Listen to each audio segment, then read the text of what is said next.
విశాఖ మహానగరంలో ట్రాఫిక్ సమస్య పరిష్కారం కోసం ప్రత్యేక సీనియర్ ఐపీఎస్ అధికారిని నియమిస్తామని డీజీపీ హరీష్ కుమార్ గుప్తా చెప్పారు. విశాఖలోని మర్రిపాలెం సముదాయంలో 3 పోలీస్ స్టేషన్లను ఆయన ప్రారంభించారు. ప్రజలకు అందుబాటులో ఉండేలా హైవేకు పక్కనే Kancherapalem PS, airport traffic, airport crime police స్టేషన్లను ఒకే సముదాయంలో ఏర్పాటు చేశామని డీజీపీ తెలిపారు. త్వరలోనే సైబర్ క్రైమ్ పోలీస్ స్టేషన్ను ప్రారంభిస్తామని తెలిపారు. విశాఖపట్నం ఒక మెట్రో సిటీ స్టేటస్కి వచ్చేసింది. మెట్రో సిటీ స్టేటస్ వచ్చినప్పుడు కొన్ని సమస్యలు కూడా వస్తాయి. దాంట్లో ముఖ్యంగా ట్రాఫిక్ సమస్యలు. ఈ ట్రాఫిక్ సమస్యలు వచ్చినప్పుడు దానికి ఏమో తగినట్టుగా చర్యలు తీసుకుంటున్నాము.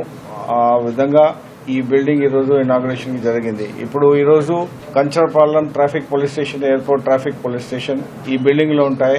హైవేకి పక్కనే ఉన్న కారణంగా పబ్లిక్ కూడా ఈజీగా అవుతుంది, యాక్సెస్ అవుతుంది. అట్లాగే మన స్టాఫ్ కూడా కొన్ని ఫెసిలిటీస్ ఏర్పాటు చేశాము. అట్లాగే crime police station, airport crime police station కూడా ఇక్కడ ఈ బిల్డింగ్ లో ఉంటుంది. రాను రోజుల్లో ఇక్కడ ఒక సైబర్ క్రైమ్ పోలీస్ స్టేషన్ పైన ఫ్లోర్లో ఏర్పాటు చేస్తాము. విశాఖపట్నంకి ఆల్రెడీ ఒక ట్రాఫిక్ వింగ్ సెపరేట్గా ఉంది. ఇది ఒక సీనియర్ ఆఫీసర్ ట్రాఫిక్ ఉంటే బాగుంటుంది. దాని విధంగా ఒక ఐపీఎస్ ఆఫీసర్కి ట్రాఫిక్ హెడ్గా, ట్రాఫిక్ అండ్ సెక్యూరిటీ హెడ్గా కూడా పోస్ట్ చేస్తాము.